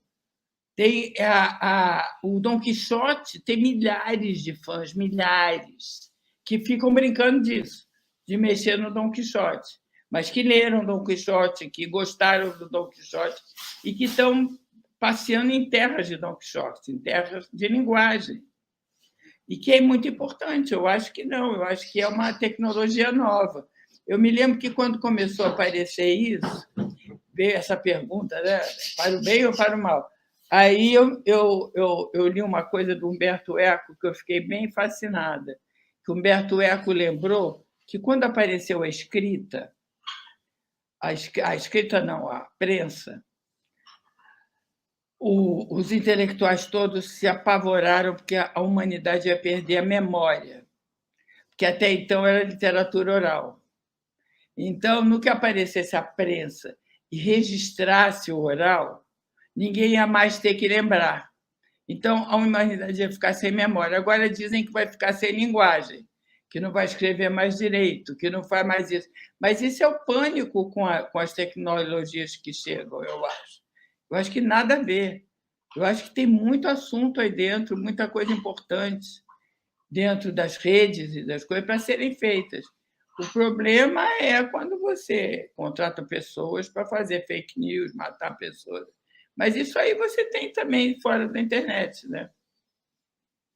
É porque na internet é mais fácil de manipular dados do que exército. Mas, enfim. Eu lembrei daquela professora que fez um trabalho de uma turma para fazer memes de 100 anos de solidão, né? Que são fantásticos. Não sei se... Fantásticos os memes, eles usam assim, uma linguagem. Exatamente. E, claro, para fazer um meme, tem que ler. Tem que ler, tem que gostar. Tem que gostar, exato. Se não entender, não consegue fazer o meme, porque tem que fazer o humor, né?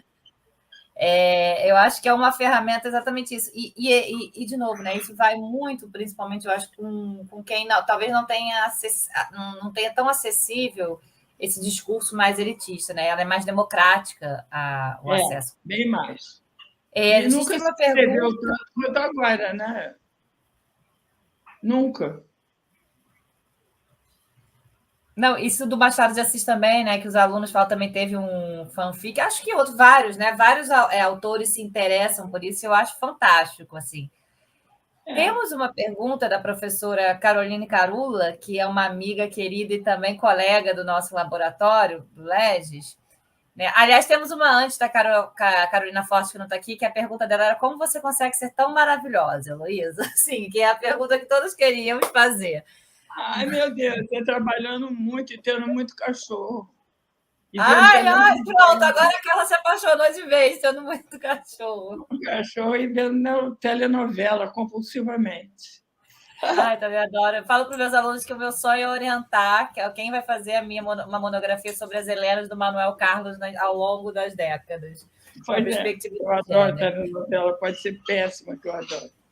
A receita de ser maravilhosa, cachorros e novela, então tá ótimo. Tá bom? Anotem aí, por favor. Eu já anotei. Posso inserir gatos também? Vou inserir gatos também, Não. tá? Não? Gato, só cachorro. Só cachorro? Preferência grande, cachorro grande. Cachorro grande, então tá bom. Preferência cachorro grande, para virar pessoa. Bom, você consegue ler, Luísa, a pergunta da Carolina? Seria possível falar um pouco mais sobre o feminismo decolonial? O feminismo decolonial, eu acho que chegou na hora, na boa hora. A gente tem uma tradição nos nossos países latino-americanos de ser muito eurocêntrico, né? Tudo que eu aprendi até hoje foi Europa e Estados Unidos. A minha leitura toda, a minha formação inteira foi essa. E há muito pouco tempo é que apareceu essa opção decolonial, né? Que vem sendo gestada há uns 10 anos na antropologia por causa de como é que é? Eles diziam pós-coloniais. Pós-colonial que antecedeu era o Eduardo Said, uma opção de teóricos que viam como é que os nossos países eram representados nas colônias, nos colonizadores. Quer dizer, como é que os países centrais veem o Brasil, veem futebol, carnaval e mulata. Então, essas imagens, isso é o pós-colonial. É você destruir essas imagens e mostrar que o país não é isso, enfim. E foi indo, foi para o descolonial e agora está no decolonial. O decolonial é uma coisa bastante importante, que é de você tentar fazer um saber local, um saber que tenha... Porque os países colonizados, por isso decolonial, eles tinham uma cultura muito forte antes, uma cultura indígena, uma cultura africana, bastante forte. Aí chegaram os portugueses, chegaram os europeus e puseram por cima dessa cultura uma outra. E o que se vê é que essas culturas de baixo elas têm latência. Elas não morreram, elas estão esmagadas, mas elas não morreram. Então, o decolonial é você resgatar alguns paradigmas originários para você ver como é que você poderia trabalhar eles hoje. Por exemplo, a questão de gênero, que é a que mais se fala, a questão de homem e mulher só, a questão dessa dupla homem e mulher, você não encontra em várias tribos indígenas. Em várias. Você tem homem, mas o homem gay é considerado... Não tem essas palavras, não tem essa divisão. Você tem o gay, você tem a lésbica, você tem uma mistura dos dois. Isso corre pela tribo, isso anda pela tribo, sem precisar classificar, sem precisar de definições. Então, você tem um sistema sexual muito mais fluido em algumas tribos. No caso da África, você tem coisas bastante diferenciadas também. E foi assim que chegaram os portugueses e batizaram esses povos desses povos, que tinham culturas muito diferentes, com lógicas diferentes, com religiões diferentes, crenças diferentes, valores diferentes e divisões sexuais bastante diferentes também. E situações sociais diferentes. Por exemplo, a comunidade, como é que chama? O feminismo comunitário é decolonial, ele tenta resgatar o formato das comunidades indígenas, que é interessante, não é uma comunidade onde ninguém tem mais poder que o outro, ou menos, tudo é igual, não. Tem poder, é o que eles chamam de patriarcalismo de baixa intensidade. Quer dizer, mas é pequeno. O patriarcado é que os homens saem para matar, para lutar, etc. Mas eles não têm aquele tamanho do poder do homem ocidental em cima das mulheres. É um patriarcado de baixa intensidade. Você tem intensidades muito diferentes nas culturas que foram encontradas aqui, em milhares de situações da composição social desses países, dessas culturas, né? E os portugueses vieram, achataram, então o decolonial é um pouco afastar, é um pouco esquecer essas normas, esses moldes europeus, esses colonizadores, e tentar descobrir novas formas outras, não patriarcais, de sobrevivência, ou semi-patriarcais, ou mais comunitárias, ou mais, enfim, descobrir o que tinha por baixo dali e tentar desenhar uma sociedade mais nova, mais solidária. Aí entra toda uma lógica feminista que você encontra tanto nas sociedades africanas, onde a mulher tem um papel de ascendência enorme, ou poderes que não teriam numa sociedade ocidental, e nas indígenas também. Nas indígenas, na composição, a questão do filho. Você tem um filho, não é em todas as tribos, hein, porque a variável é enorme, a variação é enorme, mas você tem um filho, aquele filho é um filho da tribo. Você pode sair dali, você deixa o bebê é de todos, todo mundo toma conta. Não é para a gente viver assim hoje, porque não existe viver assim hoje. Já foi longe demais, não é possível mais. Já estamos longe. Mas é pegar alguns índices, alguns indícios disso, para pensar um novo futuro, uma nova utopia. É isso que seria o decolonial. E tem trabalhos muito, muito bons, né? Mas muito, muito bons, principalmente em relação aos africanos e aos indígenas. Eu te respondi? Cadê a outra? Isso Cadê seria a Carol? o decolonial. Agora você tem... Temos outra pergunta. Obrigada, Heloísa. Eu acho que é fantástico, que como a Carol falou, né, quando ela fez a pergunta e você reforçou aqui. Foi rápida. Eu acho muito importante como tem sido muito lido e utilizada pela essa nova geração, né? A questão do feminismo decolonial. Para eles é como se abrisse assim uma possibilidade das críticas que eles faziam a tantas questões que eram colocadas por nós, e eles falam, aí eu falo para eles, olha só, isso está sendo criticado. Exato, vira uma chave ali, e eu acho que é muito importante. E eu até brinco, né? Porque teve aluna minha falando, eu não quero ficar lendo texto em espanhol. Eu brinco com ela, e agora ela está lendo um monte de coisa em espanhol. E eu coloquei o texto para elas, e elas começaram a procurar Marielu Gomes, por exemplo. Então, né, quando eu falo brinco com eles falando, olha, é interessante eles começarem a procurar. E eles têm feito interpretações e leituras muito interessantes. É outra coisa. Você tem outras alternativas de organização social. É isso que é importante no momento em que a gente está esgotada com essa, não aguenta mais essa. A ideia de você ter outras alternativas que te pertencem originariamente é maravilhosa. É maravilhoso, né? E eu acho forma de interpretação também. Exato, mostra para ela, e eu falo assim, olha... interpretar o mundo de outra forma. E a potencialidade que elas têm a partir disso, que eu mostro para elas. Né? Que eu acho que é importante. E elas percebem isso muito rápido, né? Estamos chegando no nosso tempo. Temos uma outra pergunta da Laura Maciel, que também é nossa colega do Laboratório Brasil Republicano e da UF. Apesar das décadas de militância... São três perguntas, são 3 comentários, e aí depois tem a pergunta. Cadê? Mas é que ele parou no hoje. Acho que ela... E aí agora vem a pergunta.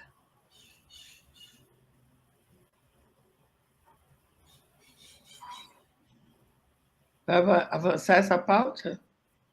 Não, os desafios. Para avançar essas pautas elas não vão se... Eu acho que é ilusão achar que a gente vai conseguir tudo que a gente quer assim rapidamente. Porque, gente, o feminismo é muito perigoso. Eu vou dar uma retroagidazinha rápida e dizer o que eu penso que o feminismo quer. Eu acho que o feminismo quer destruir essa civilização ocidental capitalista. Isso é enorme. Isso não vai ser fácil. Por quê? Porque o que a mulher reclama, o que o feminismo reclama? Não reclama dos homens. Eu nunca vi reclamar de homem. Eu nunca vi, por exemplo, marchas sobre Deus, pátria e os homens defendendo. Não. É Deus, pátria e família. Eu acho que o que as mulheres reclamam é do lugar delas na família. É isso. Se não tivesse família, os homens eram muito bem-vindos. Mas é na família que eles têm uma atuação que acaba com as mulheres.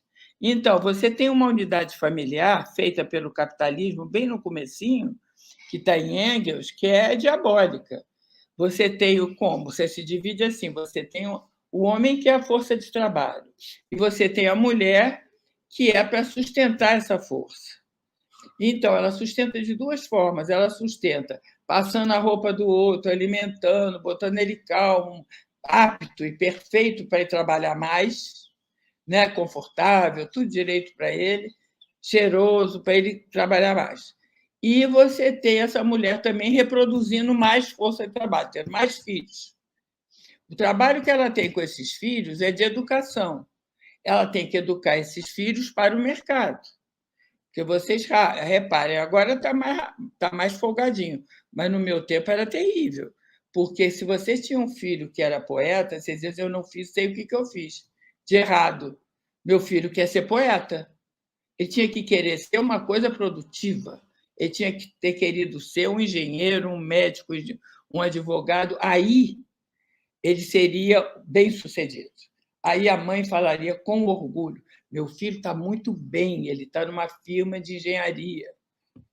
Então, é mão de obra. A missão da mulher é produzir mão de obra, se de preferência qualificada. Quanto mais esse menino estudar e se formar e se especializar, melhor para o mercado e para a mãe, que fica orgulhosa tendo realizado sua tarefa. Agora, se deu um poeta ali, ela errou. Alguma coisa ela fez de errado ali, porque esse poeta não vai, em princípio, colaborar para ou ele é o sucesso de público e ajuda o mercado editorial, o que é bem improvável, ou ele vai ser mais um poeta que não vai produzir nada, entre parênteses, né? Entre aspas. Então, essa unidade familiar é que é enlouquecedora para a mulher, ela não quer, é isso. Então, o que ela quer? Ela quer sair desse lugar. Se ela sai desse lugar, gente, tem um edifício de concreto que rua em cima dela. Que quem é que vai pagar pelos cuidados domésticos, pela proliferação dos filhos, pela educação dos filhos? Quem é que vai fazer isso? As empresas que contratam os trabalhadores vão pagar isso para ter uma pessoa que trabalhe dos filhos dos empregados, elas vão tomar conta da educação deles. Tem alguém que vai fazer a comida do trabalhador, eles vão pagar a comida do trabalhador, quem vai passar roupa nesse homem para trabalhar vai ser a empresa que vai pagar uma passadeira. Então, você rui uma coisa que está muito bem estruturada. É uma maquininha perfeita. Tem uma pessoa que reproduz a mão de obra, qualifica a mão de obra para entrar no mercado, e essa mesma pessoa, dentro de casa, ela espana aquela roupa, ela faz o cara, leva para o médico, lembra que ele tem que escovar dente, faz um pudim gostoso para ele ir para o trabalho, revigorado, feliz, produtivo, que é o fim da frase. Então, essa situação é que é para ser mudada. Então, você repara que ela é muito identificada com o capitalismo. Ela é muito identificada com o patriarcalismo capitalista. Esse patriarcado foi inventado pelo capital. E mexer com isso, gente, mexe com a civilização inteira. Essa mulher saindo dali não dá certo. Mas não dá certo mesmo, e ela fica tentando sair. Aborto é uma tragédia nesse sentido. É menos trabalhador, é menos, sabe, desorganiza aquilo. Uma mulher lésbica é uma tragédia. É pior do que um filho gay ou um filho... Uma mulher lésbica, ela desafia de cara esse modelinho. Porque a questão da reprodução, a questão todos os itens desse casal são interpelados pela mulher lésbica, coisa que não é em outras situações, em outros perfis. Então, é melhor que isso não se mexa. Eu acho que... O que existe, então? Existe uma coisa chamada backlash. Backlash é assim, a mulher dá um passinho e vem... Por isso que são as ondas, né? Vem a onda e, paf, volta. Os homens jogam para trás. Os homens não, a gente chama de homem o que, na realidade, é o sistema. O sistema joga para trás. Aí você vai lá para trás e descobre, não consegui lugar no mercado. aí se arma toda, volta, pega carona numa conjuntura, porque é sempre uma conjuntura que faz essas coisas, né? Os anos 60, naquela animação, ups, o feminismo pegou carona. Pega-se agora, né? Pega sempre um evento para poder deslizar. Então, volta aquele pedido. Aí anda um pouquinho para frente. Dessa vez a gente andou muito, gente. Essa última onda andou muito. Andou muito porque foi a explosão de queer, gay. Isso irrita o sistema de uma certa forma e desestabiliza o sistema de tal forma que tem que retroagir, tem que voltar tudo para trás, prender tudo, mata metade dos gays, prende metade, quer dizer, mata metade do trans, prende metade do gay, bota a mulher de novo em casa, ou bota ela com salário menor do que o homem para ela poder dar um trato ali naquelas crianças e na roupa do homem, mas mesmo que ela não passe, não lave, ela tem que ter uma empregada que ela toma conta, né? E essa gerência doméstica é uma gerência da mulher, é muito difícil o homem fazer isso. Os homens estão até se mapeando para fazer um pouco diferente. Eu vejo isso, mas estamos longe, eu acho que estamos longe. O que a gente pede é muito alto, é muito perigoso, é muito difícil de conseguir. Então, a gente vai ter muito backlash para lá para cá, até conseguir alguma coisa, fica de lá para cá e de cá para lá. Então, eu acho que as demandas a gente vai recolocar. Quero aborto, quero não violência, não quero morrer. Olha que pedido absurdo, gente. Não quero morrer. É um pedido, porque a gente morre. A quantidade de feminicídio é gigantesca. Uma reivindicação desse movimento é não me mate. Isso é um escândalo. A gente está muito mal servida de demanda. Aumentou muito o número de feminicídio nessa última leva. Esse feminismo que chegou aí, chegou muito alegre, chegou cheio de novidades e conquistas. A gente conquistou muito nesses últimos tempos. Os trans foram para a rua, visibilidade para todas as transgressões, todo mundo começando a aceitar uma situação dessa e plá! Vem. Vai dar um jeito de alguém votar no regime de extrema-direita, vai dar um jeito de retroagir, tem que retroagir.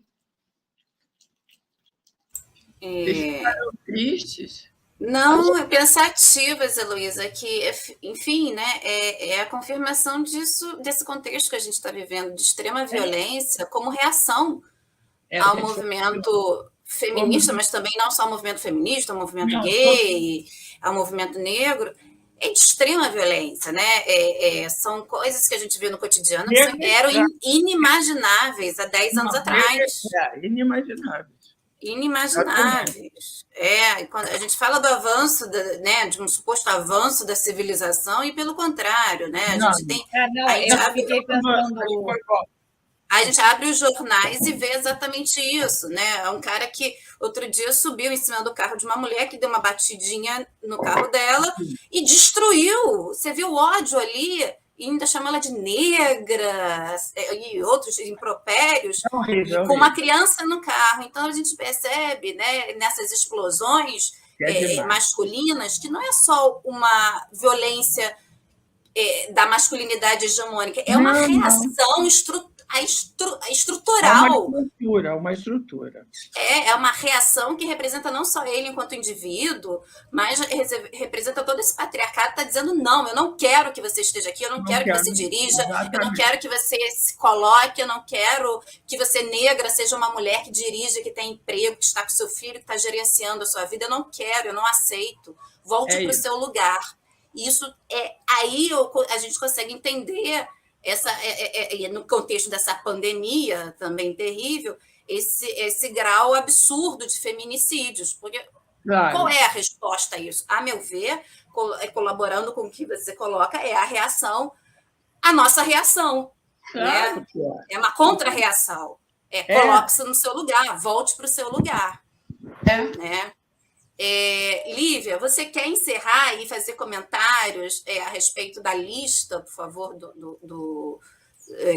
presença? E antes de encerrar, eu só quero agradecer, que aí eu paro minha fala aqui, agradecer muitíssimo o diálogo conosco.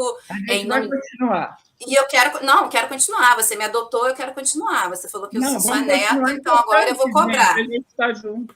É importante. Eu não tenho avó, então agora eu quero. Já achei uma para mim. Obrigada. E muito obrigada pelo seu carinho, pela sua disponibilidade, pela brilhante fala conosco, que eu fiquei aqui anotando tantas ideias, tantas palavras, que, enfim, vou ter que retornar a ouvir tudo, porque é isso que a gente tem que botar em prática. Lívia, passo para você. Obrigada. Elô, eu estava aqui pensando nessa sua fala, você perguntou se eu estou triste, mas realmente, assim, né? Infelizmente, a gente fica. Tem uma coisa que me chama muita atenção, que eu falo muito, né? E que eu acho que é importante aqui, você falou dessas violências. Nós vivemos num país que mata uma mulher a cada 2 horas, pelo menos. A violência contra transexuais e tudo isso, né? E, na verdade, às vezes eu me pergunto quanto tempo mais até isso, de fato, né? Se torna... As pessoas falam assim, mas vocês são agressivas, ou outra coisa que a Carla falou aqui, né, que sim, esse lugar é nosso.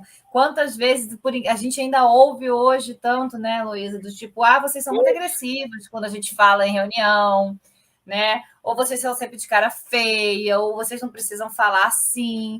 Aquela que agora estava até rolando um meme também, que eu achei fantástico. Você histérica, né? Você histérica, maluca. Um meme muito bom, que era falando por que quando é o homem ele dá ênfase, quando é assertativo, né? Quando é a mulher, ela é muito grosseira, né? De como a gente precisa ainda ocupar. E isso a gente está falando de um lugar ainda de muito privilégio sendo mulher, né? Lívia, então, deixa eu te interromper, que eu não posso esquecer. Nós tivemos dentro da nossa universidade, há uns 3 anos atrás, me ajuda a lembrar, Lívia, um discurso promovido por um homem, tá? Acadêmico, que dizia que o nosso lugar não era aquele, que nós devíamos ser dóceis, não é isso, Lívia? Dóceis, submissas aos homens. Dentro da nossa universidade, dentro do Departamento de História da Universidade Federal Fluminense. E que causou a mim, a Lívia, sobretudo, né, uma cólera, não só uma cólera, assim, um mal-estar. Nós nos sentimos mal, não foi só a raiva, foi inacreditável. E eu tenho que falar para as meninas, né, nós, Lívia, né, e outras professoras, camarada, você está dizendo... Camarada não, né, longe de ser camarada. Mas você está me dizendo que, então, o lugar dessas meninas também não é aqui. Você está dizendo que o meu lugar de trabalho não é esse aqui. Como é que é a petulância de vir ao meu local de trabalho e dizer que não é meu... Eu não devo estar aqui, porque, no final das contas, o discurso é esse. Se eu tenho que ser submissa e tenho que ser dócil, eu não posso ser uma professora universitária. Eu não posso ocupar nenhum espaço na sociedade que não seja o lar de uma forma subalterna, né? Mas, enfim, Lívia, não tive como não lembrar disso. Não sei se está sendo apropriada essa lembrança. Beleza, tá aqui. Pode esquecer, não. Tem aluno falando aqui, não dá para esquecer esse dia, né? Que foi um momento que a reação dos alunos também, né? Depois tivemos reuniões, debates, tudo isso.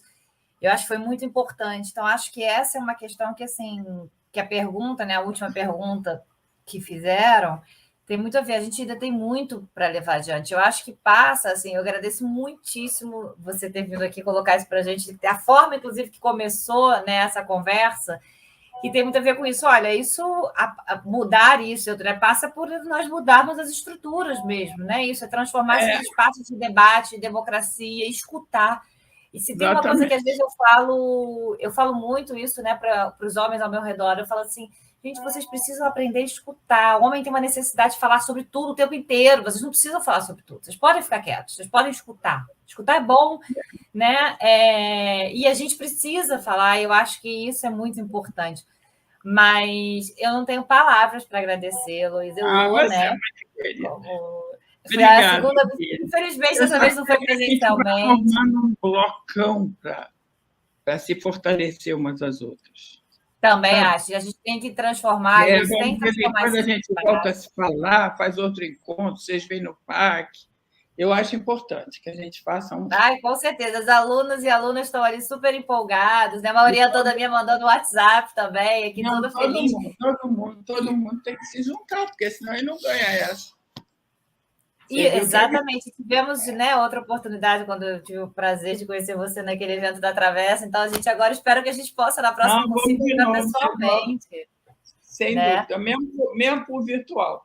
Não vamos largar uma da outra. Com certeza. Gente, olha só, eu tive um probleminha técnico ali, que o YouTube está me censurando, digamos assim, e não consigo colocar o link do formulário para vocês preencherem, mas a Cecília, que também é uma aluna nossa super querida, e Cecília, vou até contar, Heloísa, não sei se Cecília vai brigar comigo, mas é uma aluna nossa muito querida e que já chegou na universidade me ensinando muito sobre direitos dela, né? E a gente está fazendo agora uma coisa muito legal na universidade, que é discutindo acessibilidade, né? Criamos uma comissão dentro da UF, e, inclusive, eu falo para eles, a gente não pode esquecer do recorte de classe racial e de gênero, né? E eu, outro dia, fiquei muito chocada que eu vi no Instagram uma mulher falando que ela descobriu que ela ela era autista com 38 anos, porque ela dizia que todos os sintomas, né, o que ela mostrava que seriam sintomas, eram colocados para ela como se fosse uma mulher mais quieta, todos eram, na verdade, características femininas para quem fazia. E ela passou 38 anos da vida dela, assim. E aquilo, eu falei para meus alunos, isso é tão violento. 38. E ela, na verdade, descobriu quando ela estava diagnosticando um paciente. Ela mesma não conseguia. Ela falou, por quê? Porque o ser mulher te impõe tantas características que eu não percebia que eu tinha um transtorno. Né? E como isso para ela durante 38 anos. Enfim, então, eu acho que isso é uma coisa fundamental para a gente pensar também, como, né, a Heloísa começou falando, o recorte de gênero, a questão de gênero ela tem que estar em tudo. A gente tem que pensar disso de uma forma ampla. Mas, desculpa, a gente acabei não falando. Então, eu vou colocar no comentário do vídeo, ali na descrição do vídeo, o formulário, e aí a gente deixa aberto, né, Carla, até amanhã, no final do dia, tá? Eu espero que não bombe de gente, mas também qualquer coisa tem horário ali. Mas fiquem tranquilos, aí é bom que vocês voltem e assistem, podem voltar a assistir de novo, né? Porque acho que foi uma conversa, pelo menos para mim, foi uma tarde muito boa, maravilhosa. Agradeço muito a Carla também, uma amiga tão querida e que, como as Caróis, né? Carolina Carula e Carolina Fortes, e Carla sempre topam essa de vamos fazer, e eu acho que isso, assim, como a gente consegue uma levantar a outra, isso é fundamental. Ótimo. Eu queria agradecer muito a vocês. E o Mário Grins, que está aqui no backstage, também sempre ajudando e apoiando a gente. Muito obrigada. Para encerrar, Lívia, pedir as considerações finais da Heloísa, né, que nos adotou. Eu já fiz elas, eu acho importante que a gente não suma uma das outras, que a gente está numa guerra e o que vale é uma estar junto com a outra. Eu acho que a gente se encontra e não deve desencontrar. A gente deve ir crescendo. Maravilha. Né? Uma solidariedade com a outra. Tá? Pode deixar que a gente adora um convite, a gente vai. A gente é daquela que você fala, passa lá em casa, a gente passa, viu? Pode ficar tranquilo. Beijo. Obrigada. Beijos. Encerramos aqui, gente. Obrigada a todo mundo que está ouvindo, que participou e que vai ouvir futuramente. Obrigada a todo mundo. E é o nosso evento de encerramento desse ano, que é um ano, infelizmente, trágico, mas que também, sem querer ser poliana, né? Mas a gente está aí trazendo, né, indicando possíveis caminhos de fortalecimento, tanto no meio acadêmico quanto fora do meio acadêmico, e de estratégias de sobrevivência, né, dentro da sociedade brasileira nesse momento. Então, eu agradeço a todo mundo, agradeço também a minha colega Lívia, amiga, não é colega, acho que a Heloísa caiu. Ela saiu, mas, enfim, a gente encerra por agora e depois a gente entra em contato com ela. Obrigada a todo mundo